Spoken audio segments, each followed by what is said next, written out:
Hey guys, this is Ravenclaw What If. Welcome back to another What If story. Let's get right into this What If. The moment Inko and Izuku got back to the house, Izuku said goodnight to Mitsuki and went to bed. To his annoyance, he was he was woken up at the crack of dawn by his fallen angel mother, Inko. Now you're up. It's time for your punishment, young man. I'll be going easy on you this time, considering how I won quite a bit of money last night. Starting today, you will be doing you'll be doing this sorry, you'll be doing this every day for an entire month. Welcome to Fallen Angel Boot Camp. For starters, get up, get dressed, then eat, then meet me in the field. Fine. After breakfast, Inko is outside standing in the field in front of the house. Good you're here. For starters, I want you to run around the boundaries of the property. 100 laps. And if I see you trailing behind, Inko immediately create a light spear. Let's just say I have my ways. Giving Izuku a vicious grin. And no flying. If I catch you 1 inch off the ground, let's just say I'll give you a nice shock as electricity starts to emanate from Inko's opposite hand. Now, get started. Izuku rolled his eyes and grunted as he begins to run around the property. So this is the punishment you have decided, sweetheart. It is, dear. I know. I know me and my son have a shaky relationship, but there's one thing he hates most in the world is spending time with me and training with me. So it's obvious I would combine the two together. Me and Izuku show our affections toward each other in our own way. I love my son. I might not show it, but I do. And I know my son loves me as well. Unfortunately, he inherited that trait from me. So he is so much like me when I was his age. I know when to push and to lay off. Like me, he has a hard time showing his affection towards people. But I am grateful how much of a role you played in his life. You tempered him quite a bit. No need to thank me, Inko. He's my son too. He might not be my son through blood, but that doesn't change the fact that he's my son, our son, dear. Speaking of Izuku, what were you two up sorry, what were you two up to last night? You came home extremely happy. I found our dear boy taking part in some sort of underground supernatural death match. Let me get this straight. My sweet little boy was in a underground fight, and let me take a guess. You took the opportunity. After all, you were quite the opportunist. And I take it that money you won last night was from this tournament. You know me so well. Giving Misky a mischievous grin. This is this a typical antics of all fallen angels, or is it just you and Izuku? I'm not gonna lie. Fallen angels are originally mischievous. I was known to be the most mischievous of my kind, and our son has inherited that from me. You don't need to worry. Izuku didn't kill his opponent. I still don't like the idea of him killing people. You know that's most likely not going to happen, dear. If it hasn't already happened already. We fallen angels don't have the same moral code that you humans do. I know that. What scares me is I just don't. That's what scares me. I just don't want him to be a villain. Ingo starts to laugh at that thought of her son being the villain. What do you find so humorous, Ingo? It's layers. The thought of my son bowing down to someone. He would not willingly follow anyone, or stoop to such low degree to resort to villainy. It is true that Izuku has no love or hate for humanity in whole when it comes to when it comes to villains. You have nothing to worry about. Even even if he wanted to be a villain, I highly doubt Izuku would stand for. Sorry, I highly doubt Kazuki would stand for that. You know how close they are. Yeah, I'm gonna shut that off a second, guys. Give me a second. I suppose you're right. My daughter would never allow such a thing. Such a thing. And I have a sinking feeling that she's going to try to drag Yuzuku to UA when she goes to apply. I have no doubt about that, Mitsuki. Well, it looks like he's done with the laps around the property. I'll talk to you later, dear. Alright, you two have fun. As she waves Inko goodbye as she walks back into the house to continue her daily routine. Good. You're done. Now get your wings out. As black angel wings are up from Izuku's back. Good. I want you to fly in the air. Sorry. I want you to fly in the air, but not too high. About 50 or 60 yards up in the air. Once you got to a correct distance, I'm going to be throwing light spears at you, and you're going to dodge every spear. And I will not be holding back. If you're not fast enough, you will die. As she said that with a indifferent expression, like her son's possible death didn't even bug her whatsoever. In truth, she was extremely worried that her son might get hurt, but her cold expression on her face never changed, even though she feels totally different compared to her face expression. The moment Izuku took flight and got the appropriate altitude, Inko started to throw light spears at her son. As he begins to dodge each one, she was extremely proud of her son dodging the fast-paced light spears that are being thrown at him. Inko has always been talented in creating light spears, or light weapons in general, and throwing them. When it comes to creating light strucks, it it always it always came easy for her. At first, Izuku had a hard time dodging the light spears.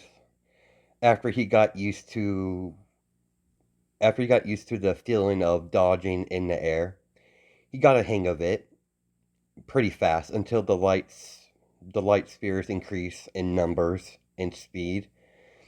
He saw a light sphere heading towards him. He barely had enough time to flank to the right, missing the light sphere by inches from his face, piercing his cheek as blood trailed down his basically cheek, basically, from his face, piercing. Well, yeah, I already said that already. As Izuku's clothes have rips and tears all around it. Luckily for Izuku, Inko gestured him to land. He gracefully landed onto the ground as he retracts his black angel wings. As black feathers begin to drop over Izuku.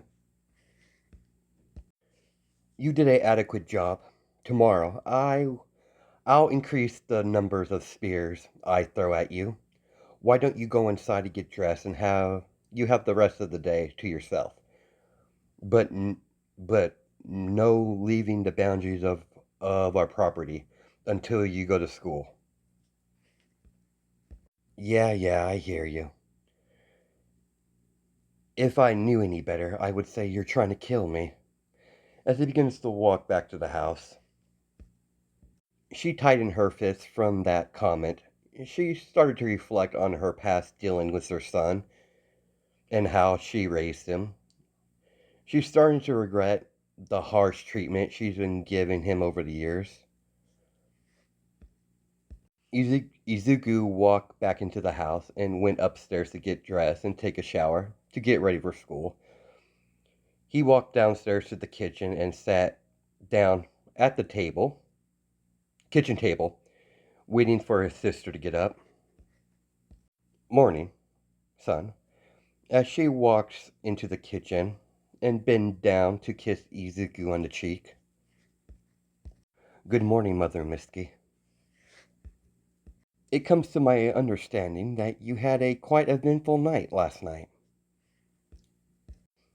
It was actually really fun. I had a good time.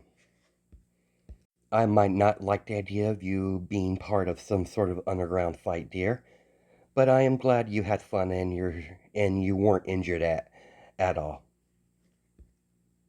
You know it takes a lot to hurt me, Mom. That may be true, but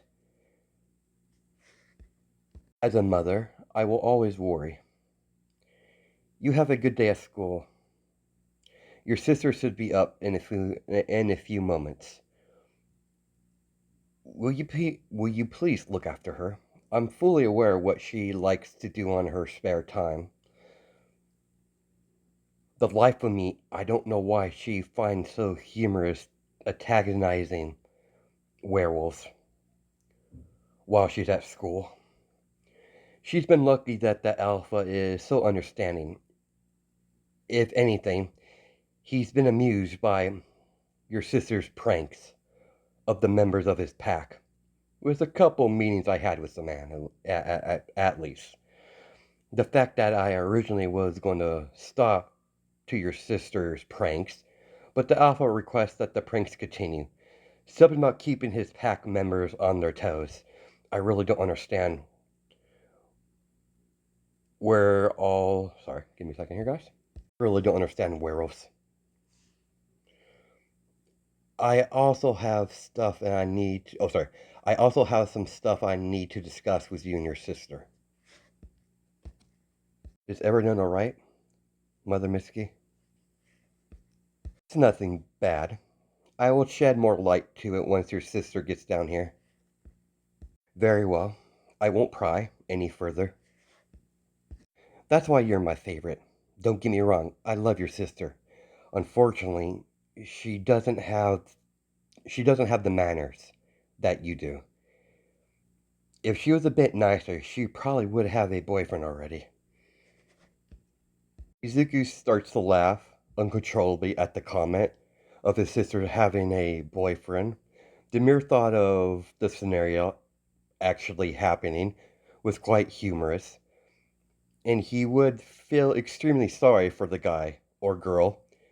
She she never showed any interest in boys or girls when it comes to his sister. I'm using this. I couldn't find a decent picture, so I'm just using this for the female Bakugo, so let you guys know ahead of time. What's so funny? As Kasuki begins to walk down the kitchen, the image of you having a boyfriend or girlfriend. Kasuki drops her book bag as her face turns pink. It took her by surprise. Her bright pink face turned to red. She's extremely embarrassed and pissed off at her brother's comment. Before she could let out a explosion at Izuku, She noticed a green light spear gently touching her neck. Too slow, Firecracker. As he's giving his sister a mischievous grin. I hate you. Love you too, sis. Misty slapped the back of Kasuki's head. Then she flicked Izuku in the forehead as the light spear in Izuku's hand disappears. What the hell, old hag? Why did I get slapped by the back of the head and Izuku just simply got a flick in the forehead? Language, young lady. Unlike you, he's delicate.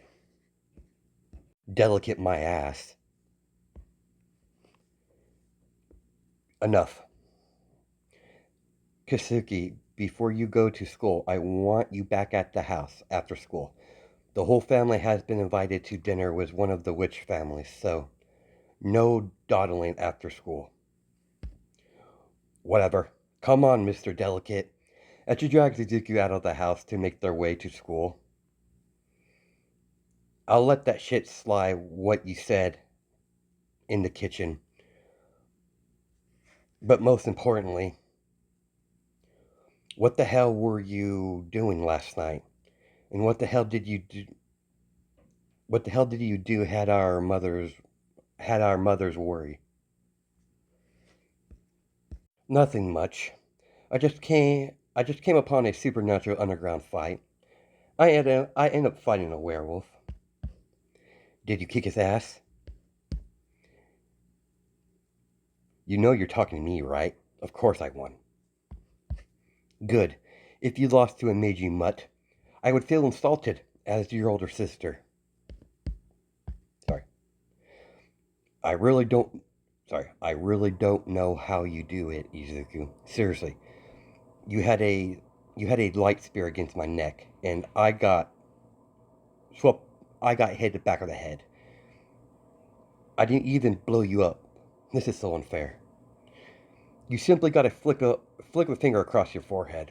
The old hag has always been kinder to you than me. I still can't believe she called you delicate. You're far from delicate. It's so damn irritating sometimes.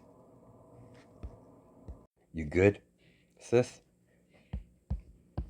Yeah, I'm good. Sorry about that. I ranted there for a little bit. I guess I shouldn't be too mad. You might be the old hag's favorite. You can't tell me you're not. It's clearly obvious how she treats you, but I'm Mother Zinko's favorite. As she gives Izuku a smug smile. Don't. Oh, sorry. There we go. Don't remind me. Come on. Let's get through the gate. Luckily, we're not late. You know I'm just giving you a hard time, Izuku. I know, sis. Come on. Let's get to class. Right behind you. As she puts her hand in her jacket pocket. As a unfulfilled day of school has finally ended, Izuku was waiting for his blonde sister to arrive at the gate. When he was about to leave, she finally showed up as they began to walk back to the house. The moment they got back to the house, both their mothers command them to go to their room and to get their best or nicest clothes for the dinner at the witch's house, one of the witch's family's house. Unfortunately for Katsuki, she was forced to wear a dress, and she passionately hates dresses. Makes her feel too girly. When the when the family finally got to the Jiro residence, Inko was quite impressed by the size of the house. Jiros are a well-known magicians, not magicians, but musicians, or whatever. Musicians, yeah, whatever. I'm not going to. No teeth. Hard to pronounce some words, but nevertheless. But in truth, they're a very well prominent witch family. Inko stepped towards the door and rang the doorbell. Musicians. Yeah, whatever. I'm gonna stop trying to pronounce that. As a tall woman with black hair with glasses opened the door with a warm smile. Misky, it's good that you came. I missed you. Is this that sorry. Is this the lovely lady? Sorry, this must be the lovely lady I've been hearing so much about. Inko, was it? Hopefully all good.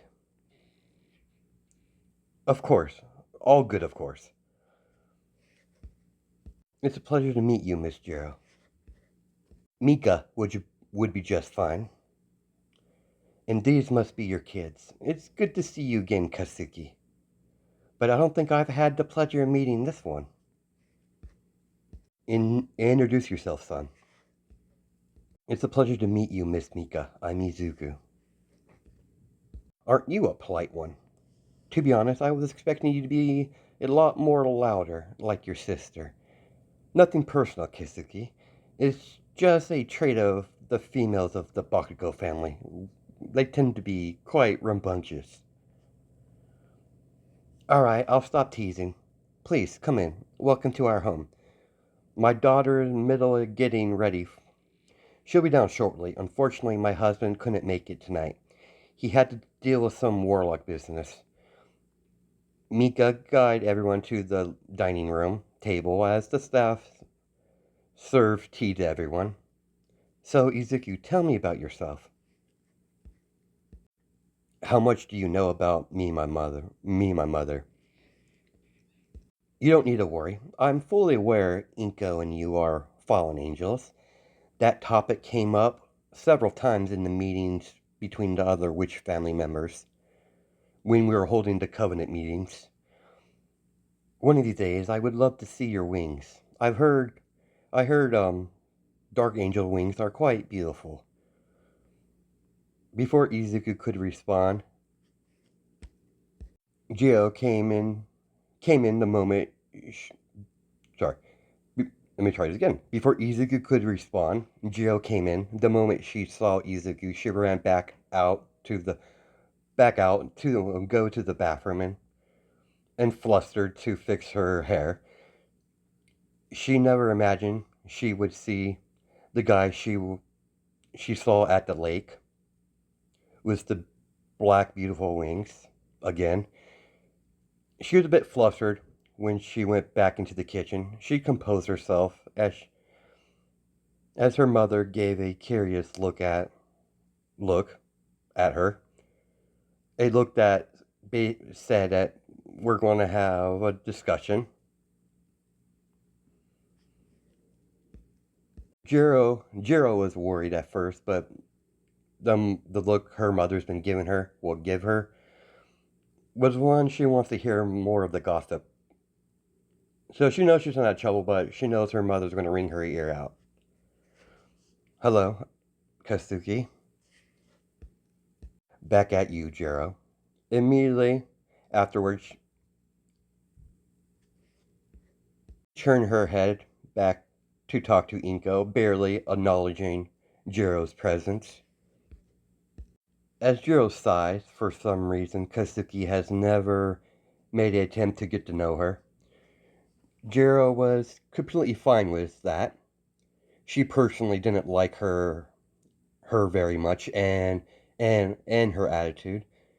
Jiro finally caught Izuku's attention. Hi, I'm Keiko, by the way. It's a pleasure to meet you, Keiko. Or Jiro, I don't know how to address you. Name's Izuku. Before they could go any further in their conversation, sweetheart, why don't you give him a brief tour? Dinner won't be ready for a few moments. Sorry, I lost track where I was at. All right, Mom. I can do that. As Jiro showed Izuku around the manor, being from a old witch family, they're quite wealthy. Not as rich as the Yaoyorozus, but pretty close. As they end their tour in the backyard, Jiro turned around to face Izuku, kind of embarrassed. I might have overheard my mom talk about you being a fallen angel. Would it be too much trouble or would it be too much of a hassle if you could take me flying? I've always wondered how that would feel like being in the air, being so free. I don't mind. Just give me a time. Just give me a second. As he takes off his jacket, Izuku took his jacket off so his wings don't ruin his nice jacket as black wings burst out of his back. Sorry.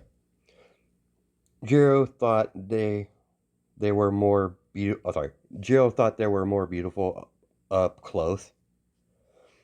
With a nervous posture, pointing both her index fingers hitting each other. May I touch them? In a whisper, but Izuku heard her. I don't mind. Actually, you're the first person to even ask me that. Really? As Jiro got closer to Izuku and gently touched several feathers of his on his wings, they're really soft. Before before Jiro could say anything further, Izuku picked her up in bridal style in his arms. What are you doing? With a bright red face. You wanted to take a flight,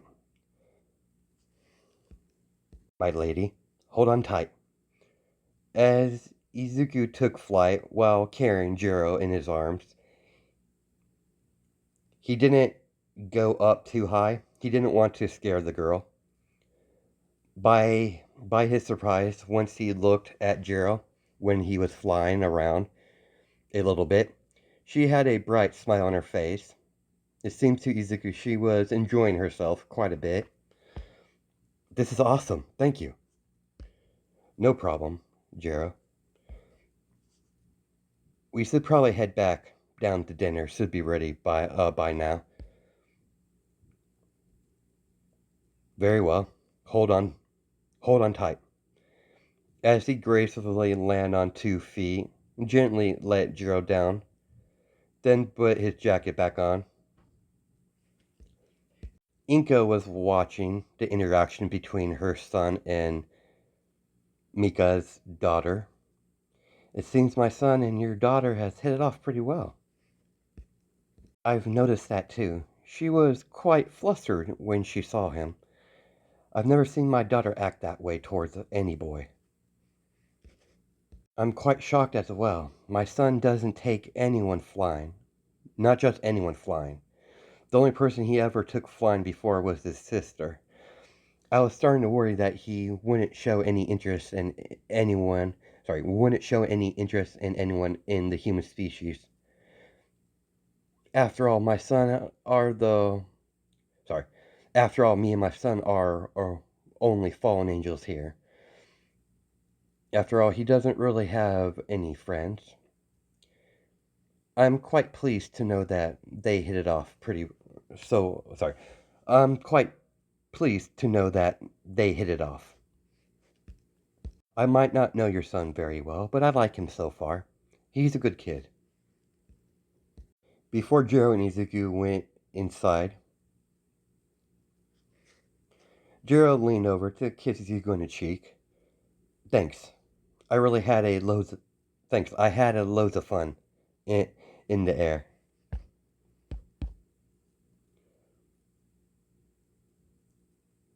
What a very interesting human.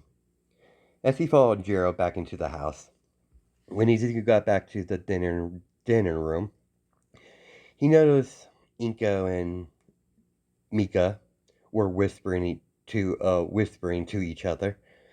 As Izuku and Jiro looked at each other, they were thinking the same thing, that their mothers were plotting something. As they quietly sat down and at the dinner table, a few seconds later, dinner was served. As we cut to the end of the dinner, everyone had a pretty good time.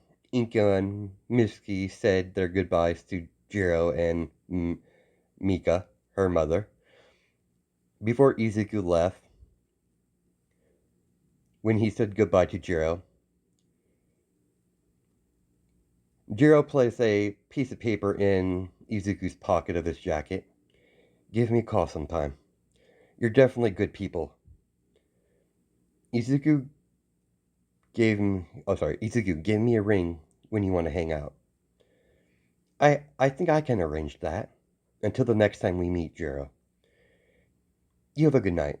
As Izuku gently grabbed onto her hand and plays a gently kiss on her, basically her hand, basically.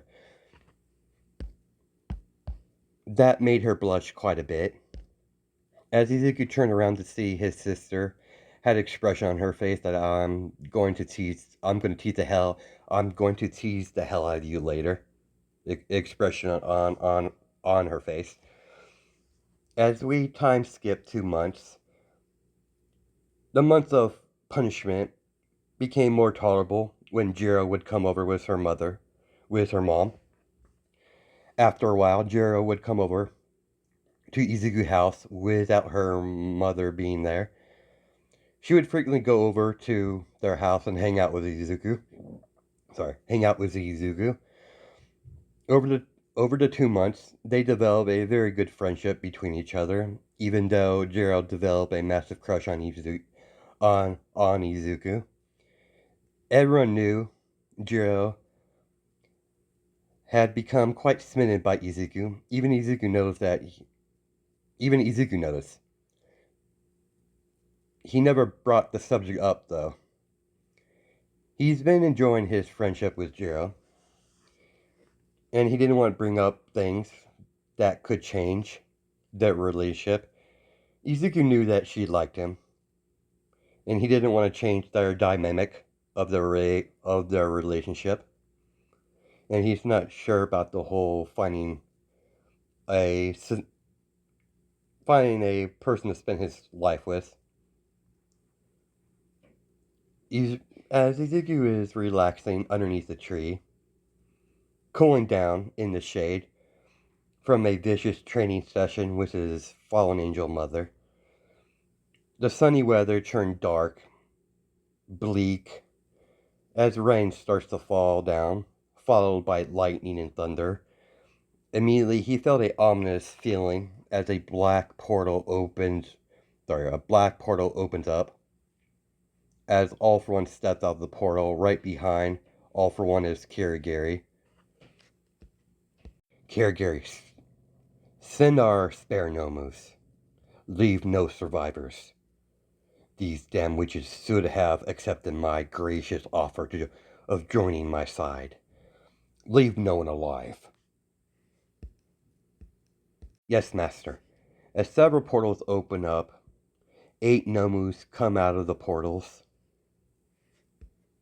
Luckily for Mitsuki and Katsuki, they were out on some witch business with the Covenant. Only one here was Izuku and Inko. Inko busts out of the house, feeling the ominous aura she felt outside. She engaged several Nomu trying to get to her son. She sees her son being surrounded by several of these creatures. Inko was getting annoyed with these creatures standing in her way, keeping her away from her son. A burst of electricity starts to vaporize the creatures or the Nomus that were standing in her way.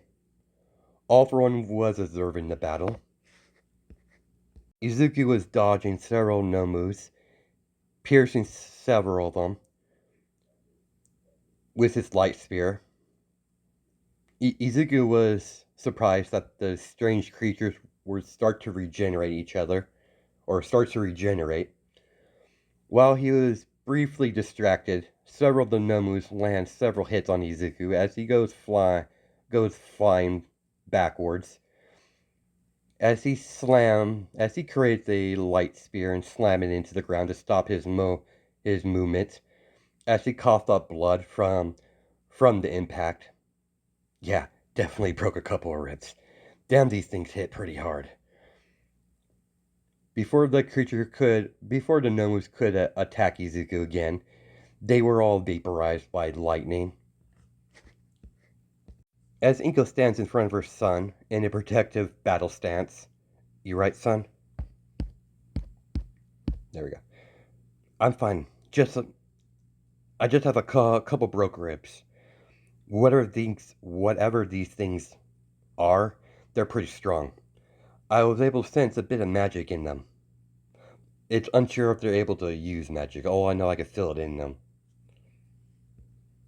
Same here. Judging by the man in the suit, I believe he must be the ringleader. And the ominous feeling coming from him, I have a bad feeling about this. And that ominous feeling emanating from that man with the suit, with the mask on, if they attack, I want you to flee. Zuko is about to protest. I know that look, son. You will flee and head to the witch's covenant. Do I make myself clear? If you disobey me, I'll run you through. Fine. That's the good boy. Izuku and Inko could hear clapping coming from All for One. I gotta admit, I wasn't expecting this. I don't know who you are, but I'll give you the same deal I gave to those witches. Join my side or die. I could use a woman like you. Not gonna happen, Buckethead. Such a shame. A blast of fire coming strictly towards Inko and Izuku. Izuku and Inko dodge out of the way. Inko looked around to see where her son was at. As All for One is floating in the air, holding Izuku by the throat. What about you, young one? Hopefully you're smarter than the woman. Go to hell, you Darth Vader reject. As Izuku creates a light sphere, try to pierce All for One's shoulder, as All for One grabs the spear and shoved it right through his chest, barely missing his heart. As All for One noticed, it's burning his skin. While holding on to the light spear, as he simply dropped him, as Inko took flight to catch her son in her arms. Fascinating. As she crushes the light spear. Bastard, you're gonna pay for that. I'm surprised the boy's still alive. Most impressive. And I could sense from the magical aura that you're not normal. I've been alive for a very long time. I've seen my share of supernatural creatures. Werewolves, vampires, witches, warlocks. The warlock myself. It's very rare I come across creatures I've never seen before. Never came across your kind, and I could tell you're not human, from that aura alone. So there's no reason for me to expect you have any quirks. But that light ability, that's quite interesting. No matter. If you won't join me, then I must remove you from the board before you become a threat. Before All for One could finish on his threat, a huge amount of holy lightning struck the ground as dust cloud blocks All for One's view. As Inko took flight immediately when the lightning hit, carrying her son in her arms, barely alive. As when the dust cleared, All for One and Kira could see her flying in the distance. Master, shall I finish them off? Leave them be. The boys most likely won't survive. Let's head back to the League of Villains HQ. We could always deal with the woman at another time. Yes, Master. Before leaving, All for One shot out a burst of fire, burning the house down as a portal opens up as they both disappear, only leaving a burning house in their wake. Inko flies in a panic manner to the location where the witch families hold their covenant meetings. Her first thought was to go to the abandoned church and go through the mirror to get Gabrielle's help, her sister. But the angels probably wouldn't take kindly to fallen angels entering heaven. She knew her sister would help, but the other angels might be a problem. And she knows that some of the witches practice healing magic. That's her best bet. Time's not on her side. Her son's fading fast. If he doesn't get medical aid, he's going to die. There's no way she was going to allow that to happen. As that's where we're going to cut it off. Hope you guys have a good night and day. Just my time sense, and I'll catch you in the next video.